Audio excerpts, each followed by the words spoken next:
Era is about to enter its 5th year, and that's all thanks to you.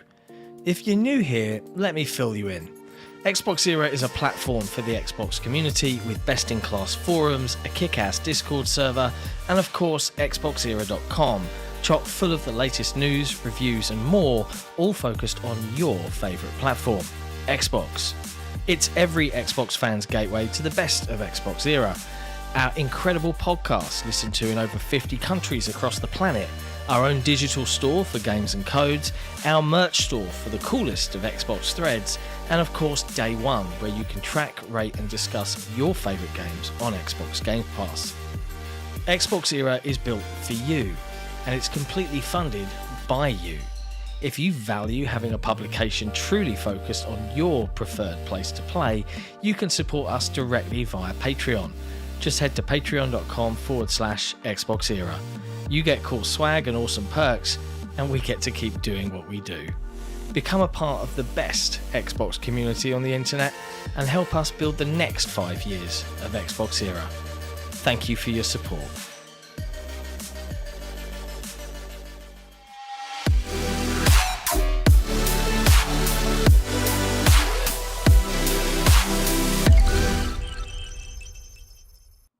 Hello, friends, and welcome to another episode of XboxEra Headlines.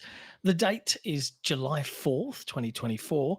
It's a good day because in the UK, we are celebrating our independence, hopefully, by tomorrow morning, if the votes go the way I would like them to. But for our fellow American viewers, it's Independence Day, where you freed yourselves from the oppression of your British overlords.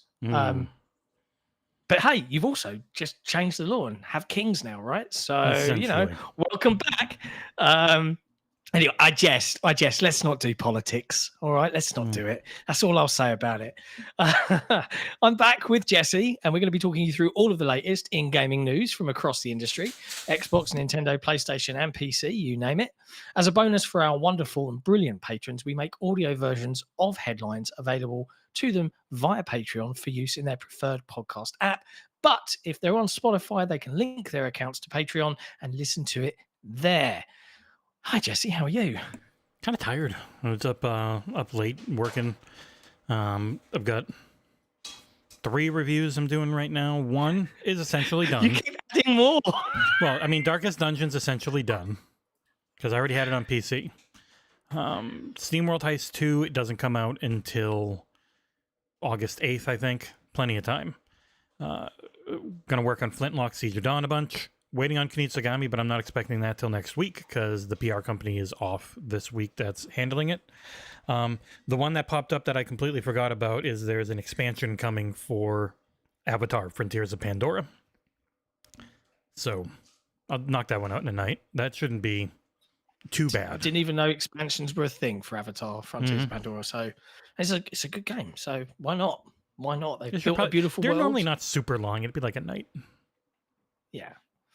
But hey everyone, hi chat, nice to see everybody. Slightly different time today. Normally we're an hour earlier in terms of our go live, but I had to change it because once again my children's primary school informed me of a guitar show for my son's year group the day before it was due, so had to swap things around on the fly. So it was a bit of a race back to be here in time for this, but it's all worked out nicely, so there you go. But yeah, let's dig into the news. I think the biggest headline. Yeah, you don't have to hit all of it if you want. I did put everything I could find because it's been pretty slow. It's a headline show. It's been a quiet couple of days, but the biggest headline from the last 48 hours is certainly the rumor posted by Xtasis, is how I want to say his username, via Xputer. Weirdly, not an article from Xputer, but they've a only been forum forum post. posts lately. I don't know why. Now, there's an interesting way of doing it, isn't it? If you think about it in a smart way, you've not written it as a article, but also not great perhaps for their website, great for their forum maybe. But the rumor is more Activision games may be heading to Xbox Game Pass in August. This was a write-up from me on XboxEra.com. And Xboxes says that the first Activision games will be arriving on Xbox Game Pass in August, with Crash Insane Trilogy being the first, per their sources and certain graphic evidence. Read into that as you will. Sounds kind of perverse when you say graphic evidence. Yeah, I think a lot of times before, like Ooh. I remember with Lords of the Fallen, they just saw a promo image that had Game Pass listed for it. So Yeah. um, Now, digging into this, they also alluded that Tony Hawk's 1 and 2 remake and the Spyro trilogy may also be on their way very soon. And obviously, no digging shit. back into it, I remember Jesse saying, "Hey lads, the versions, there are native Xbox app PC versions of all three of those games available to purchase right now Mhm. in the Xbox store. How interesting." Yeah, So in the it Microsoft kind of, Store. So Xbox yes, Store is console, Microsoft Store is PC. Crash Insane Trilogy, Spyro, Reignited, and Tony Hawk Pro Skater 1 and 2 over the last like 3 months have all gotten Microsoft Store ports because previously they were either, I think they were mostly Steam, might have been some Battle.net. Like Battle.net does not have most ABK stuff. yeah, It's very limited. It's like yeah, it's 15 weird. or 20 games or something because it's not an app built for that. It was built for Blizzard. They started throwing Activision stuff in it. But most of their games are on Steam. So if you want to get them into Game Pass, much like with Bethesda, you need to do ports on everything. Like when we had that huge drop of Bethesda ports and Doom and all that stuff came over without crossplay. Don't expect cross-buy, crossplay, play anywhere stuff. They almost never get that late because Activision never jumped into that right Supported. away. So Yeah. it's pretty much when you are, from what I've heard, and I might be completely wrong, it's you can't make something play anywhere later easily because the initial purchase doesn't entitle you to the other version. Like by default, you've now bought it, you've only bought the Xbox version. They can't retroactively go back without Give you another version. and give you that other version without the okays on any licensing involved or anything like that. So even when it's their own stuff and they could just say, yeah, we don't care. If there's licensing involved, like there is with Tony Hawk and whatnot, then that can sometimes be an issue. I just heard that. I don't know if it's 100% true, but So, but yeah, I mean, the fact that they've existed for a while now, at least a couple of months, if not longer, on the Microsoft Store, certainly lends credence to this supposition, this rumor being posted via Xputer and and Jez has user been tweeting about it a Ecstasis. lot as people ask him. Jez tweeted he expects to see bits and pieces here and there moving forward, like almost every month. We might see something in Wave 2. He seemed to be heavily hinting at In for July. which Yeah. would be weird because Wave 2 already has Kunitsugami and Flintlock and Dungeons of Hinterberg, all friggin' like small double A to big Yeah. double A day one stuff. But Why yeah, would you add more to that? I It's guess already a decent very, selection. very different audiences and Phil's idea of there's never too much. So yeah, I do know there's plenty of with their flavor. marketing, they have started saying hundreds finally instead of over 100. They do say hundreds Yeah. now. They don't say 500 because that could make people feel a little overwhelmed. But so yeah, it feels like the dam is going to start to trickle out games here and there after Diablo started it up. One big thing I think would be like World of Warcraft perks.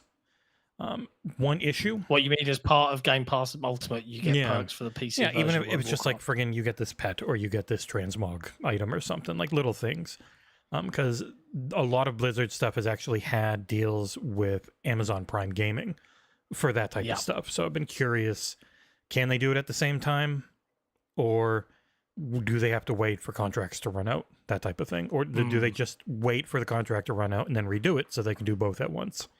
Because there's been a ridiculous amount of Call of Duty and other stuff in Prime Gaming perks for years. So that is a very long-running deal.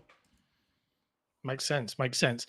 Even if they don't arrive in July, we do know that we've all got Gamescom August to look forward to. Microsoft are going to be there with their biggest booth ever. And more and more, if they were going to drop a bunch of these, because we don't know a lot about Game Pass in August yet, We specifically. don't know anything yet. We thought we knew one game of SteamWorld Heist 2, but then that one was a mistake and wasn't meant to be listed for Game Pass. So I don't think we actually know a single thing until September with Stalker and a so couple others. Perhaps this is also being saved up for some sort of drop at a Gamescom type live stream. Again, none of this has been confirmed. I am literally just, I wonder what they're going to do kind of line of thinking. But it makes sense to me to, again, continue the great momentum that they earned, rightfully so, off of a fantastic summer showcase, go into Gamescom in August and hit a different type of consumer, right? Because I think of Europe, they've got sim games and things like that are a little bit more flavorful over here. Like Manor Lords is one of the Crash. bigger launches into the platform, but it's not like you ever hear us talking about it because we're Yeah, not that big into absolutely. the thing. We never even covered it. And Europe is very PlayStation land. So, do you save Crash Insane Trilogy? You can play this right now on Game Pass on Xbox only, like, oh, okay. These kind of things, might be what's kind of being considered behind the scenes. But we'll have to wait and see. Also, we just don't bloody know yet. This is supposed to be the month that they launch whatever their mobile web store is. Ooh. If you remember, Sarah Bond talking about it with Bloomberg. She was like, in July, we're going to be launching it. And it was going to be most likely like an Android first thing you can go into. You can, they're open. Yeah, for getting purchases through them and whatever they have, because they have a lot of mobile stuff. Like King has like freaking 10 games or something or more. It's not just Candy Crush. They have a lot. And they make insane amounts of money. They make not that far off of like a third of Nintendo or something. Like, it is ridiculous how much money King makes. It's funny. Yeah, I wrote down a joke about mobile gaming the other day. I was like, it makes both more than console and PC markets combined, but shh, don't tell anyone. Shh, it's a little sad, It's like when people look at so many things in gaming, like, why do UIs all look the same? Like, I saw Kayasante tweeting about it. He's like, why do these UIs all look the same? It's like, because it's what it works.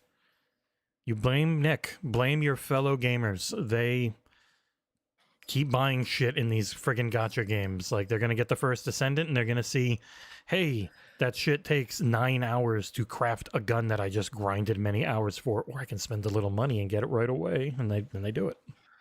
Fuck that shit. Yeah. Well, it feels like we know the early ones. They've already done the port work.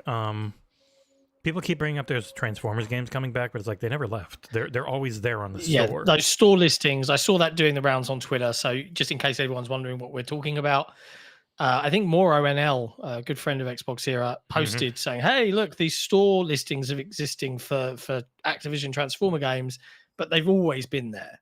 So they're not new. Yeah, because if you had bought it and you wanted to keep playing, because they were Xbox One versions, like the store always stays there for the people that already owned them before they were delisted.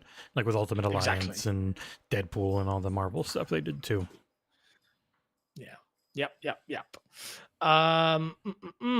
Okay. I'm just having a look at what other Activision games are on the Microsoft Store, and I can see Black Ops 6.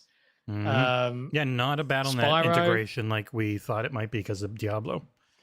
I guess the way I can see already they've got a banner up in the store saying Call of Duty Black Ops 6 Standard Edition included with Game Pass on the Microsoft Store. It's been there since the show, pretty much, on their app. They've been it's all over the place, and they have literally pinged me in the notifications with the Microsoft Store or the Xbox app 3 times about it. Wow, there you go.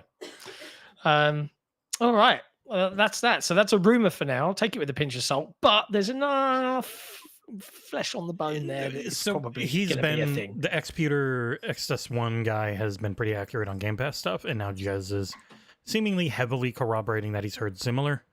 So I would not be shocked if, in a week and a half, when we get told the next wave, there's a bunch of shit we know, and then I've got to quickly download some trailers for an Activision game or two.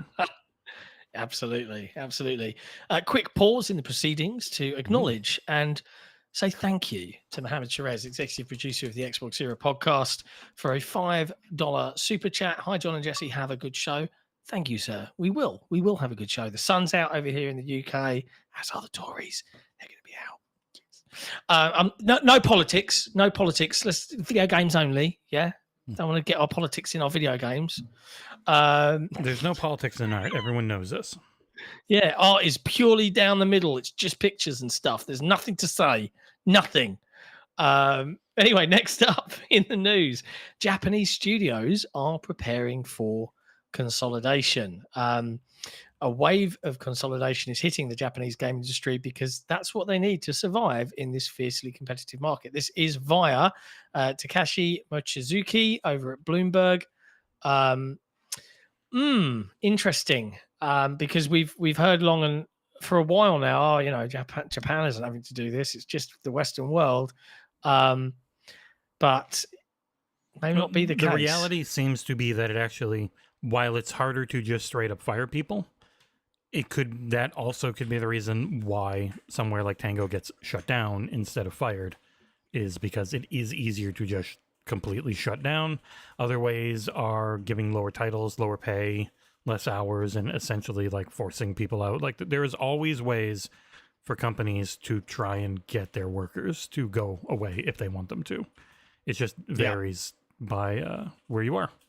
So yeah, I'm just having a look because obviously Bloomberg paywall their articles a fair bit. So I'm just looking at it in what I call incognito mode because I think there's the only way I could get this to load on my machine. You get the first day or two, they put up a tweet. You can get the full article from their token, but then that's it.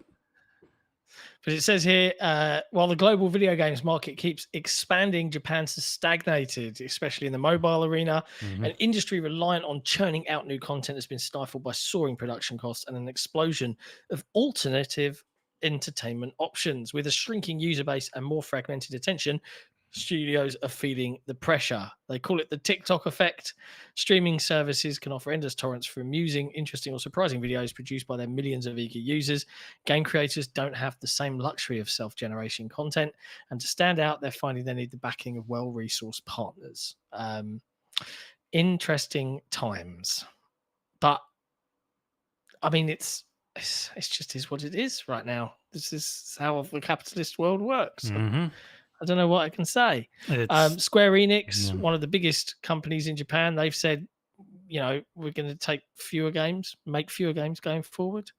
Yeah, a lot of their like bigger AA stuff just didn't hit, and then their big AAA exclusives did not make back what they needed to. So it's rough because they limited them to one platform. Probably didn't help. No. There's a quote here from a consultancy firm in Tokyo. A lot of titles in development are getting cancelled recently and competition is getting harder. There's not much that small studios can do to survive without financial ties to bigger ones. It's not good. It's not good. Nope. More to come this year. Yeah. A lot of people look at consolidation as always bad, but it is just circular. Like, people start new things, do well, get bought. People leave those things, start new things. Some of them do well, some of them get bought, and that's how it always works. So we're in the things aren't doing well, so things need to get bought. Like, you buy them when they're cheap, you don't buy them when they're at their top normally. They didn't buy Blizzard when they were Activision Blizzard King when they were worth, $100 billion. They bought them when they had dropped down to the 60s. So yeah. Another super chat from Mohammed Shrez, who firmly agrees with our no politics stance, saying, no politics. If not, we get into certain duo part timing. If I speak, I'll get in trouble. Don't blink if you get offended. Basically, like everyone's got an opinion. They're like arseholes. We've all got one. Yeah, let's just don't worry about it. Let's be here for the communal stuff, the video games. That's what we're all about. Next up in the news, Nick is actually on this weekend. That's why the goddamn. If you guys can think of a better subject and name for the podcast this weekend, let us know. Nick has named. I actually saw one. His own thing. He's named it Nick Was Right. Yeah. About neon white because it rhymes. But someone else said, well, why don't you just call it Nick Was Neon White? Like Nick Was Neon Right. That's smarter, I think. If you're going to call, if we need to indulge Nick's enormous, frustratingly all-encompassing ego and make the title of the podcast all about him, at least we can do it in an amusing way. So, big thank you. I can't remember who said that on Twitter. For some reason, I think it was Deck Resume podcast. I'm not sure. But yeah.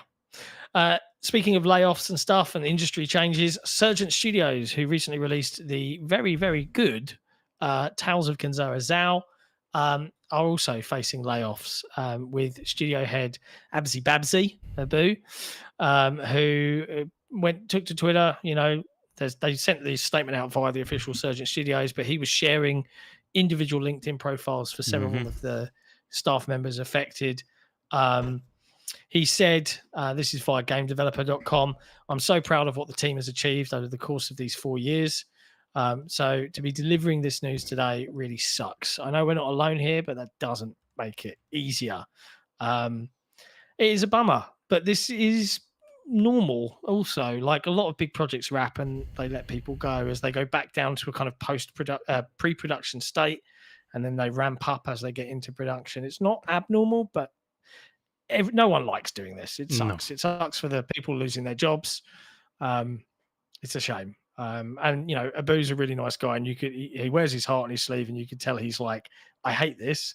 Like, yay, games, I get to run a game studio.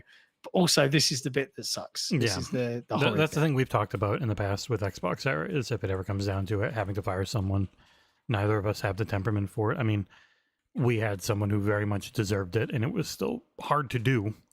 And we tried to be very nice about it, and we shouldn't have been. But even then, that was just free volunteer stuff, which is very different than you're paying someone's salary and probably, you know, feel responsible for them being able to pay their bills and take care of their family and that type of stuff. So I don't have it in me to fire people unless they are really horrible. It depends on what level of fuckery has occurred.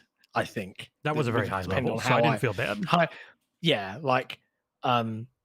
But it's never nice. Like, having been in management roles in the past, it's never nice to have to do that to somebody, because it can make or break that moment in their life. You know, when you see your son's hiding tons of treat wrappers in his bedroom, and you're like, you can't be my kid anymore.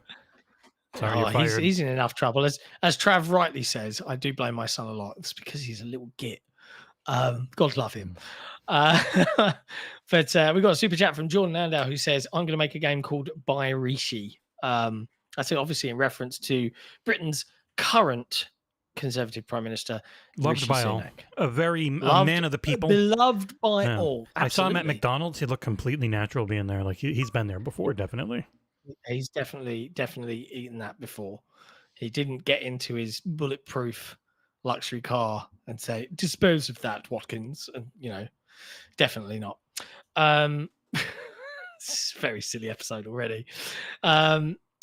Speaking of layoffs, how about some acquisition news? Keyworld Studios, the biggest studio that you've never fucking heard of. Yeah, literally the biggest. They are enormous. They're enormous team. They have over 10,000 employees, yet you've probably not heard of them.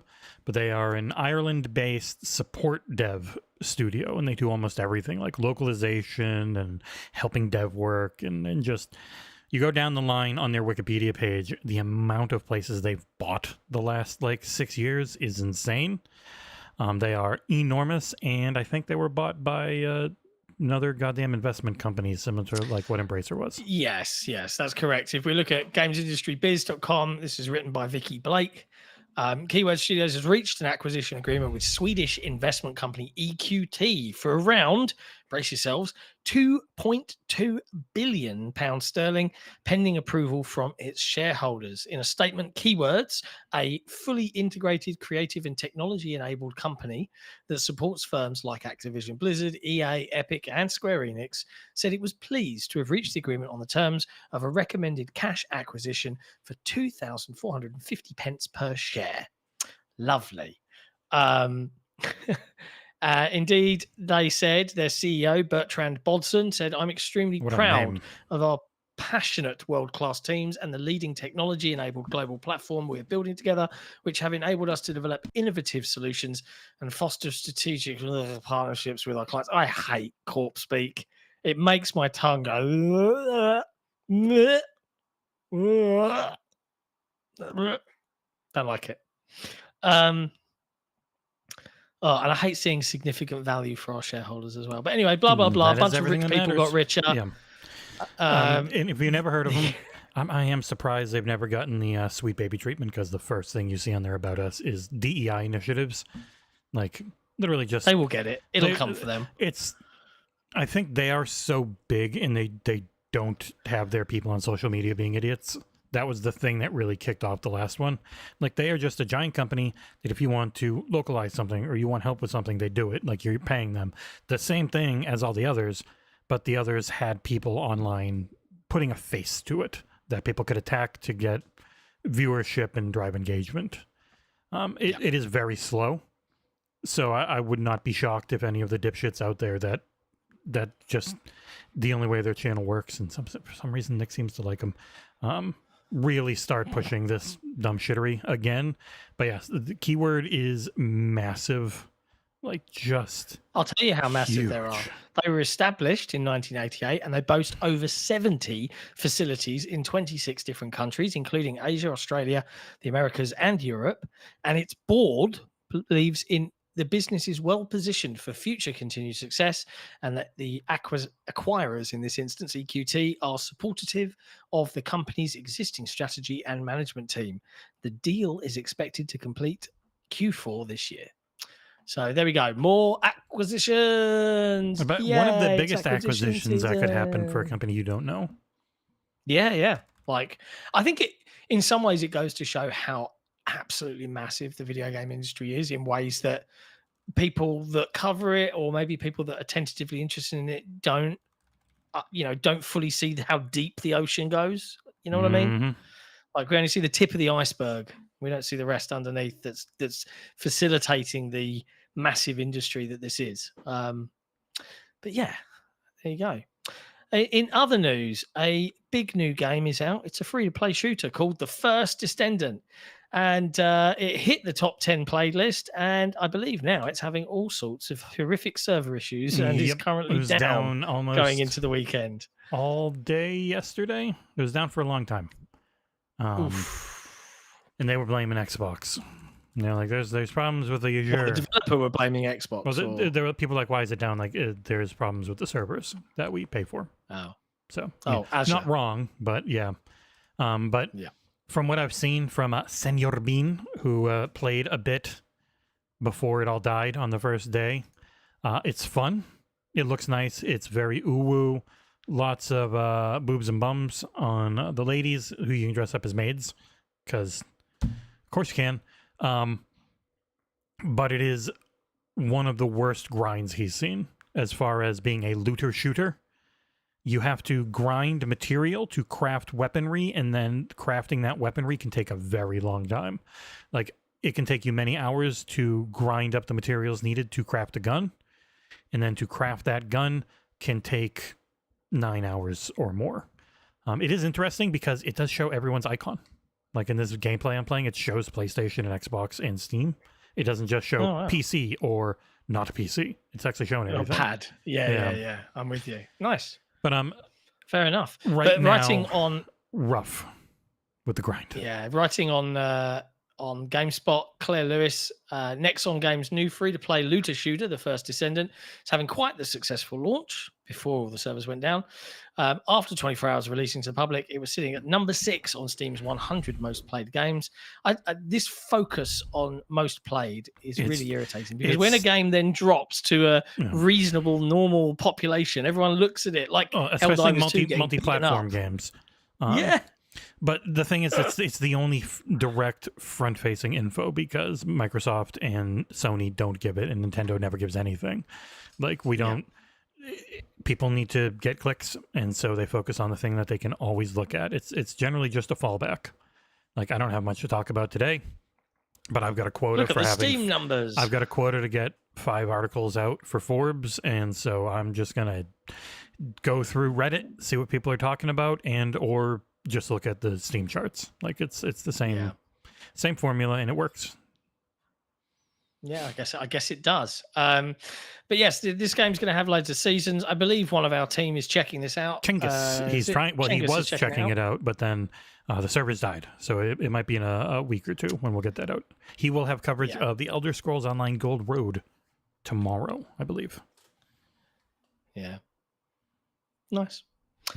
Again, though, it's one of those games. I want to be your game forever. Nah, I'm out. Not going to play it. That's just me, but there you go. Next up, lots of Nintendo news. The Nick but part of the it's just them podcast. suing people. Yeah.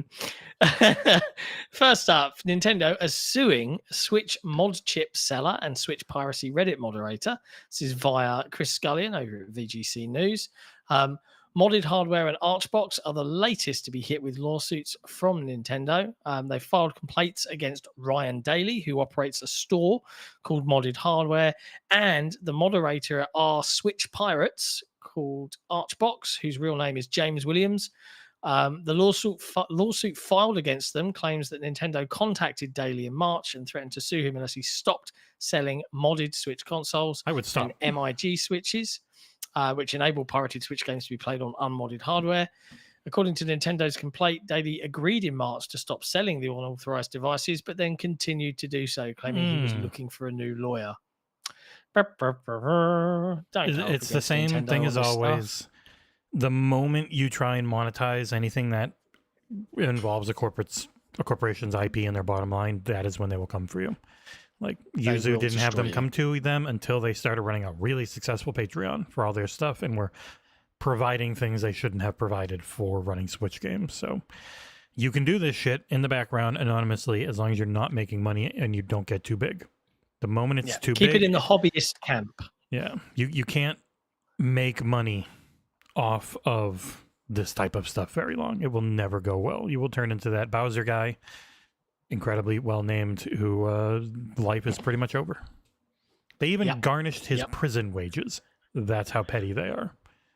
Wow. And look, so brutal. When you're making a bunch of money off of their IP, I don't blame them. Now, I think it's horrible and I couldn't do it, but I have no doubt that any company like this is always going to look to screw you over. They're not ever going to be nice. Because they can't. I don't disagree. The American legal standard gets set on that first case when something's new. And so they go as hard as they can to get the most up your ass ruling for the future. Like when precedent is set is everything. Because most judges don't know most things and human beings are lazy. And so they can just look at precedent and say, well, that happened.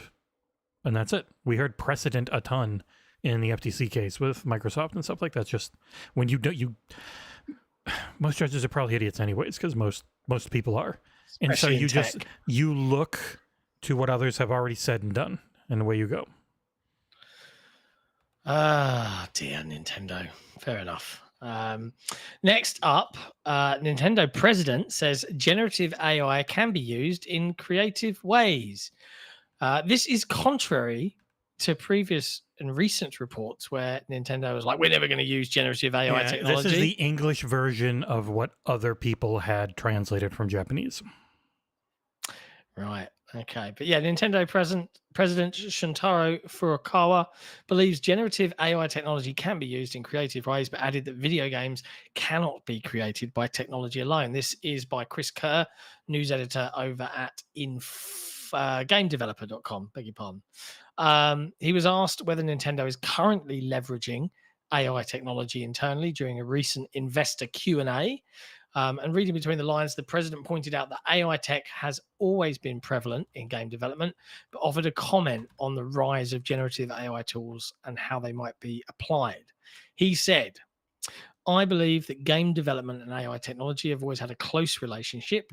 Generative AI, which is becoming a big topic recently, can be used in creative ways, but we recognize that it may also raise issues with intellectual property rights. We have decades of know-how in creating the best gaming experiences for our players, and whilst we're open to utilizing technological developments, we will work to continue delivering value that is unique to Nintendo and cannot be created by technology alone. It's a statement, writes Chris Kerr, that doesn't completely rule out the possibility of generative AI being deployed within Nintendo, whilst acknowledging that video games will always need a human touch. Yeah, I don't disagree with that. Like, I know that AI is a hot topic and a lot of artists and stuff like absolutely despise its existence, and you get people saying things like, wasn't Alana Pierce famously quoted, I'm never touching their game if they're using AI. And I'm like, wait until Sony roll it out. You're going to say the same thing? Oops. But the issue isn't AI. The issue is how idiotic executives will want to use it. Like, Yeah, they will want like to find it can't do the things they're being sold, and you can already feel the AI bubble bursting pretty hard. I would not be shocked to see the valuation of Nvidia plummet, because it has just been built up so much on how much AI hardware they're selling. When the reality is, on the large language model stuff, it's incredibly useful for certain things. Like, if you talk to Duke on the Dookie Duke on the Discord, he will go over and Senior Bean, they'll both go over how much easier it makes coding, because it can just get all the basic shit done for you right off the bat. You double check it, and then you can go into the more fine-tuning areas, but it can't make entertainment. It can't do movies. It can't do good images. It can do fun images, but like, so much of it is being sold a bill of goods that will never come to fruition, because there's not enough text in all of human history to make large language models actually smart. I saw a video doing the rounds on Twitter, and I've got to see if I can find this. It was generative AI making videos for gymnastics. Yeah. And it was the most horrific thing you will ever see. I was just like, it's nightmare fuel. Like, people jump off of like a horse, and then it just turns into 4 legs that are just spinning in. And also, none of it can ever be copyrighted. So like, it can't replace anything, because then I put out a movie and it's got all this shit, and now people can just use whatever was in that movie that was AI generated that they can prove, because you can't copyright it, because all of those models were built off of scraped web data that they didn't actually get the permission for. Like, yeah, exactly. Allegedly, supposedly. Exactly. Those words. So yeah, it's a pretty standard answer from, I would think, anyone with AI. It's not about let's replace all our artists and let's replace all of our developers and coders and let a machine do it. It's, what can we do with it that makes those people's jobs easier, and how useful is that? That's something that the industry is just going to figure out. And that's actually what Microsoft themselves have pushed in general, as far as they go and their development goes on stuff. But then you've got the huge push with OpenAI, who I personally think really suck. I do not like that company at all. What they constantly try and sell people, it's all feels to me like bullshit. It can't do what they keep selling, and it never could, because the way somebody wrote a paper and was going over how large language models work and the actual amount of data they would need, good data, because they keep getting broken because they're learning from each other, and that just completely breaks them. But the good amount of actual human data needed is almost infinite. Like, this isn't AI. This is just really good predictive text, essentially. It's not. There's nothing intelligent about it. It's just learning text and trying to predict how to write it correctly, like a human would. And then the last bit of Nintendo news here, they are officially ending the Wii U repair support. This is a headline via Jordan Midler over VGC. Lack of available parts has been cited as the reason from the conclusion of the service. Yeah. I met Jordan. We had a big hug. Hopefully I didn't give him the Xbox. He's alive, so he's alive still, so it's probably not. This repair service, which Nintendo had maintained for all of its hardware long after they were on general sale, allowed users to submit their consoles to Nintendo for repair using official parts or replacement hardware. But last year, the company announced that once the current stock of replacement parts for the Wii U ended, the service would conclude, which has now happened. So that's it. If you've got a busted Wii U console, you're shit out of luck. You're going to have to find a little mom and pop store that can figure it out on their own. Yeah. So, yeah, there's not much more to that story, but just as a heads up for any lapsed Wii U fans. Yeah, for the 400 or 500 of you out there that are left, because that system did not sell much. A word of warning. Dear. Yeah. Next up, just in general gaming news, Multiversus, the Warner Brothers IP-filled Smash Brothers clone, I guess is how I want to say it. They've added Another update, version 1.05, which has added Agent Smith as a playable character Mr. from the Matrix Anderson. movies. He is available via the game on July 8th. If players have completed enough rifts in the Beat Rifts, which is the Get Agent Smith free event. That sounds very complicated as a sentence. This is via Chris Scullion over at VGC. If players are unable to complete that event, Agent Smith will be added to the main roster on July 23rd, where he can be purchased like any other fighter. He's the beating game up also Jason, added. and now he's punching LeBron James and the Iron Giant and Finn from Adventure Time. I didn't know Warner Brothers owned LeBron James. Who knew it? He did a movie with him. He did Space Jam that nobody watched. Space Jam. Yeah. Yeah, I watched. Now he's going to get to play with his son, who definitely earned his being drafted and roster spot and huge contract. That's all guaranteed. So I sense some sarcasm, but also it's really funny. Sport. As a person who grew up in Boston, seeing what the Lakers have been doing and becoming is very funny. They hired a podcaster to be their coach. They drafted LeBron James' kid to make him happy. Like they're going to struggle, and I'm here for it. Oh dear. But there's two new modes in Multiversus: free for all and spectator. It removes the team element in the former from the 4-player matches, with the first player to score 4 ring outs winning. And spectator mode can be used in custom games and supports up to 4 people who can watch. That's nice, isn't it? But there you go. Some new patches and stuff. If you're playing Multiverses, go enjoy it. It's free. Unless you want to buy characters, in which case it's not free. So you have to spend some money. Next up, developer Teyon is hiring for a new action RPG project for PC and consoles. This comes via Twitter, Moro NL. And if you're wondering who the hell's developer Teyon, I don't know those guys. Yes, you do. They're the guys that made RoboCop and Terminator Resistance. And they note in one of the job offers that applicants have a chance to work on a very interesting project backed by a major publisher. Ooh. RoboCop was real fun.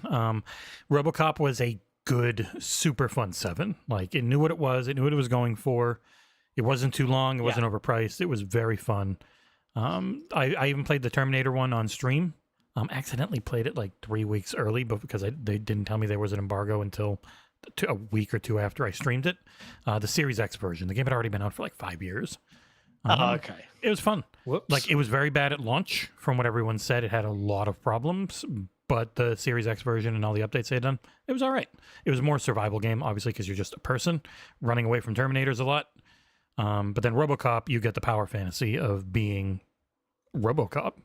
And even though you do get your ass kicked pretty good, that's kind of normal for RoboCop. He kind of sucks in the movies a lot. So, yeah, he gets it was good. Absolutely murked a lot. But nice. So that's cool. I wonder who's backing that game. I wonder if it's in another famous video movie IP type realm, because they've done that a lot now, you know? I wonder what else they could be doing. Anywho, last bit of news before we do a bit of housekeeping. Sony have talked a little bit about the Lego Horizon Adventures, which is an upcoming Lego Horizon game. Why it's releasing, where it's releasing. This is via the lovely Stephen Totello. This is an interesting one, and I'm trying to get my head around this, right? So yeah, we don't have the full context because he does have a paywall on his stuff, so I haven't actually read it. Yeah. Only his tweet. It's just the tweet here. So a lot of people are jumping on this, and it doesn't make a lot of sense. So Stephen was interviewing Sony regarding Lego Horizon Adventures, which, if you missed it at Summer Games Fest, is coming to PlayStation 5, PC, and Switch. And Stephen Totillo asked, why Switch? And the answer was, it's family friendly. It's a younger audience. Why not Xbox? We're focused on pushing the PS5 to its limit. Okay. We don't have anything to announce about Xbox right now. PlayStation 4, see the Xbox answer. And it's like, but you're releasing on Switch. None of this makes sense. Like, even if they were forking dev and the Switch was its own thing, you could just port the Switch version over. And also, Xbox is, I guess the way dev works, developing on Xbox and PlayStation 5 is pretty different. But if you're bringing it to PC, you're probably making a DirectX version anyways, which means you just get an Xbox One if you want it. So an Xbox version if you want it, and that version could work across everything. It is essentially, we don't want to say it's to try and sell more PlayStation 5s. Do you want to? I'm going to make a little prediction. Little prediction. I don't know what the timing is. Whether it's 3 months, you're pulling a or Nick. 6 months. Mm-hmm. I don't know. This is a little prediction. It's a genuine prediction. I think that this is because this is obviously contracted with Lego, who will probably be like, "Can we just release this everywhere, please?" That has probably been agreed to be a timed exclusive of sorts, and no one's saying that out loud. And I think it's going to be 3, 6 months, or 1 year, whatever the case. Probably less, because like 1 year, who's going to jump on the Xbox version of Lego Horizon Adventures in a year's time? But I reckon it's something like that, and we will get an Xbox version, and suddenly they'll be able to talk about it, but it's just not happening yet. That's my guess. It is still very funny to me that when you go to the PlayStation trailer, it still only shows PS5. Like even their own trailer for their own thing coming to other stuff, you have to go to the Summer Game Fest and like the third-party places, and they have everything listed. But for this one, and at Summer Games Fest, when it was announced, it showed everything. It's like this trailer is only for their YouTube channel and their stuff. Yeah. So it's always funny to me how focused on the list warring they will always be. Yeah. It's very stupid. I want to chuck in an extra bit of news because it's worth mentioning. Just keep you on your toes. Sony have confirmed that PlayStation is fully returning to Tokyo Game Show. This was out in the news in general earlier today. I'm going to read the Jordan Midler headline from VGC. Sony Interactive Entertainment will attend the largest ever Tokyo Game Show. It's been announced, which takes place in September, and Sony will be there. They were present in Tokyo Game Show 2023, but only presented independent titles as part of its involvement in the show. No one knows yet what Sony are going to show, but they're going to be there. Is Microsoft going to be there? No, they didn't announce apparently until... not. There's No. nothing announced. They didn't announce their show last year until September 5th, 7th or something? Yes. They wait until after Gamescom. I've seen people on Twitter going, Microsoft aren't going to be there. To my knowledge, they haven't announced anything yet. And typically, they wait until after Gamescom to say where they're going to be. So just deep breaths. You know, it was just like a digital-only stream. It wasn't on the show floor last year, I don't think so. Yeah. They could be. But obviously, no PlayStation at Gamescom. Xbox biggest booth ever. So. Yeah, but then PlayStation is at TGS. So they're flip-flopping. So, you know, there you go. Flip-flop. It's nice that they're doing stop. a thing. Apparently, as well, just because we were talking about Horizon Zero Dawn and that brand, Rolling Stone have reported that Horizon Zero Dawn live action series at Netflix is no longer moving forward. So no giant robot dinosaur fights for Netflix. It seemed like the showrunner who was going to be doing it had both of his things not moving forward with Netflix. Always curious there. Bad times. Yeah. Bad times. Horizon is the one where I'm just like, the first game sold really well after being on sale 1 billion times over a long period of time. Then the expansion seemed to do okay. I mean, the sequel seemed to do okay. Not great.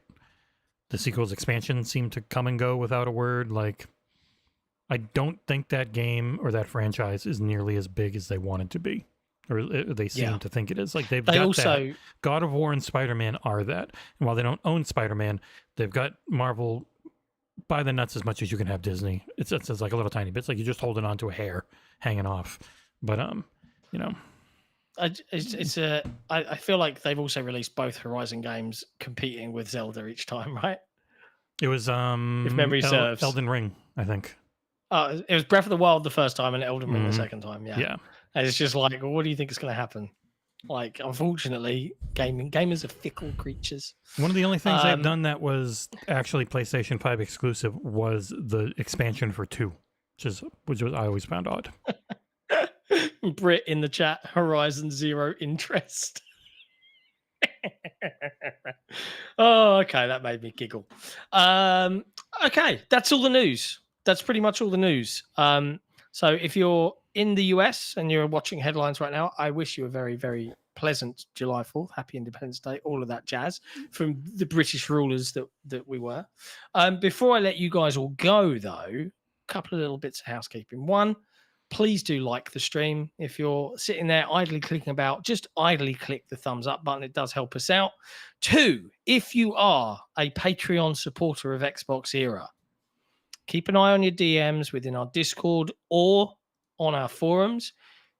Let me try and be clear about this. Not every Patreon member will get a message from me, but I am inviting some patrons to have an exclusive behind the scenes look of something pretty massive that we're doing. NDA. Mostly to get, you are not to talk about this if you do see it. Fake NDA. We don't actually have an NDA. Yeah, we're not going to force you to sign anything, but we're just going to.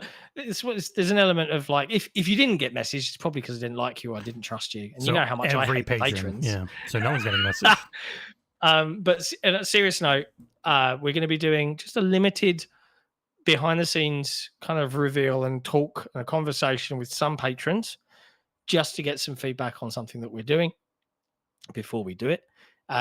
Those of you that do get a message from me, genuinely, please keep it to yourselves. I know what people are like, and the reason we're limiting it and not doing every patron is we know human beings, people talk and things leak, and we don't want this to leak until we're ready to talk about it.